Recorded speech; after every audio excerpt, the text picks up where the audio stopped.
المقابلہ کی آج کی ویڈیو میں ہم حضرت یوسف کی زندگی کے سب سے اہم رخ یعنی خوابوں کے متعلق بات کریں گے۔ حضرت یوسف کی زندگی میں 5 خواب بیان ہوئے ہیں، ان میں سے 3 قرآن اور بائبل دونوں میں ہیں، جبکہ ایک صرف بائبل میں اور ایک صرف قرآن میں موجود ہے۔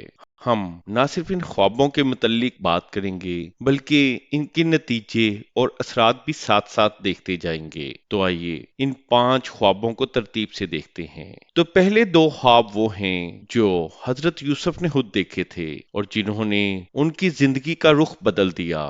حضرت یوسف کا پہلا خواب پلوں یعنی گٹھیوں کا خواب بھی کہلاتا ہے، اور یہ خواب صرف بائبل میں ذکر کیا گیا ہے۔ تو بائبل میں اس خواب کا ذکر جینیسیس میں یوں ملتا ہے: یوسف نے اپنے بھائیوں سے کہا، دیکھو میں نے ایک خواب دیکھا، ہم کھیت میں پلے باندھ رہے تھے، میرا پلہ اٹھا اور کھڑا ہو گیا، اور دیکھو تمہارے پلے میرے پلے کے گرد آ کر جھک گئے۔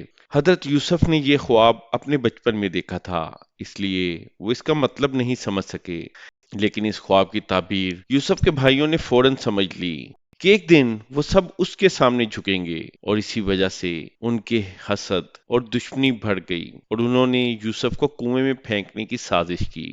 یوسف کا دوسرا خواب قرآن اور بائبل دونوں میں تقریباً ایک جیسے الفاظ میں ذکر ہوا ہے۔ قرآن سورہ یوسف میں ہے، یاد کرو جب یوسف نے اپنے والد یعقوب سے کہا، ابا جان میں نے خواب میں 11 ستاروں اور سورج اور چاند کو دیکھا ہے، میں نے انہیں مجھے سجدہ کرتے دیکھا۔ بائبل میں بھی جینیسیس میں اسی خواب کا ذکر ہے۔ یوسف نے کہا، میں نے ایک اور خواب دیکھا، دیکھو سورج اور چاند اور 11 ستارے مجھے سجدہ کر رہے تھے۔ یہ خواب حضرت یوسف کی مستقبل کی عزت و عظمت اور خاندان کی ان کے سامنے جھکنے کی علامت تھا کہ ایک دن ایسا ضرور آئے گا جب یوسف کے 11 بھائی اور ان کے والدین ان کے سامنے جھکیں گے۔ یہاں بتانا ضروری ہے کہ بائبل میں اسے سجدے کے طور پر ہی لیا گیا ہے، جبکہ قرآن میں اس سجدے کو تعظیم کے معنی میں لیا گیا ہے۔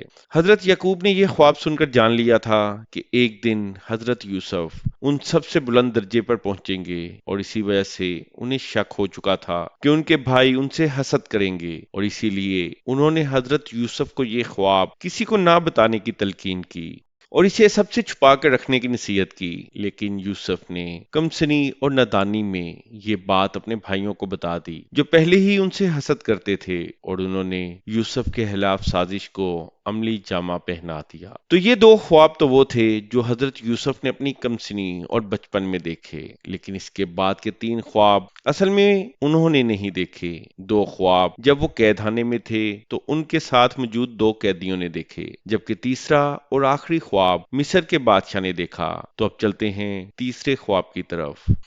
یوسف کو ایک سازش کے تحت جیل میں ڈال دیا گیا، لیکن اللہ نے ان کے علم کو وہاں بھی ظاہر کیا۔ جیل میں ان کے ساتھ قیدی تھے۔ قرآن سورہ یوسف کے مطابق ایک قیدی نے انہیں بتایا، میں نے خواب میں دیکھا کہ شراب نچوڑ رہا ہوں۔ اور بائبل کی کتاب پیدائش میں بھی یہ خواب اسی طرح بیان ہوا ہے۔ حضرت یوسف نے اس خواب کے متعلق سن کر اس قیدی کو بتایا کہ اس خواب کی تعبیر یہ ہے کہ وہ آزاد ہو جائے گا اور بادشاہ کو شراب پیش کرے گا۔ بعد میں حضرت یوسف کی بتائی ہوئی یہ تعبیر سچ ثابت ہوئی اور وہ قیدی بادشاہ کے دربار میں ساقی بن گیا۔ اور اب چلتے ہیں چوتھے خواب کی طرف۔ اس چوتھے خواب کا ذکر صرف قرآن میں ہے، بائبل میں اس کا کوئی ذکر نہیں، اس لیے بائبل میں صرف ایک قیدی کے خواب کا ذکر ہے، جبکہ قرآن میں 2 قیدیوں کے خواب کا ذکر ہے۔ تو چلتے ہیں خواب کی طرف۔ اسی طرح دوسرے قیدی نے اپنا خواب بیان کیا، جس کا ذکر قرآن کی سورہ یوسف میں اس طرح ہے۔ دوسرے نے کہا، میں نے خواب میں دیکھا کہ میرے سر پر روٹیاں ہیں اور پرندے انہیں کھا رہے ہیں۔ یوسف نے اس کی تعبیر یہ بتائی کہ دوسرا قیدی سولی پر چڑھایا جائے گا اور پرندے اس کا گوشت نوچ کر کھائیں گے، اور کچھ ہی دنوں بعد عین اسی طرح ہوا اور اس قیدی کو موت کی سزا سنا دی گئی۔ اور اب آتا ہے 5واں اور سب سے آخری خواب، اور یہ خواب قرآن اور بائبل دونوں میں موجود ہے، اور اسی خواب نے یوسف کی زندگی کو مکمل طور پر بدل کے رکھ دیا اور وہ ایک قیدی سے حکمران بن گئے۔ تو قرآن کی سورہ یوسف اور بائبل کی کتاب پیدائش یعنی جینیسیس میں بادشاہ کا یہ عجیب اور پریشان کن خواب اس طرح درج ہے۔ بادشاہ نے کہا، میں نے خواب میں دیکھا کہ 7 موٹی گائیں ہیں جنہیں 7 دبلی گائیں کھا رہی ہیں، اور 7 سبز بالیاں اور 7 خشک۔ یوسف نے اس خواب کی تعبیر یہ بتائی کہ ملک میں پہلے 7 سال خوشحالی کے ہوں گے، پھر اگلے 7 سال قحط کے، اور اس تعبیر کی بنیاد پر یوسف کو قید سے رہا کر کے مصر کا خزانچی بنا دیا گیا۔ یوسف کی اس بصیرت نے مصر کو آنے والے قحط سے بچایا اور انہیں ایک عظیم حکمران بنا دیا۔ سال گزرتے گئے اور قحط کا وقت آیا۔ یوسف کے بھائی اناج لینے کے لیے مصر پہنچے اور اپنے ہی بھائی کے سامنے کھڑے ہو گئے۔ آخر کار جب یوسف نے اپنے والدین اور بھائیوں سے ملاقات کی تو بچپن کا خواب حقیقت کا روپ دھار کیا۔ قرآن میں بیان ہے کہ یوسف کے والدین اور ان کے بھائیوں نے ان کے سامنے سجدہ کیا۔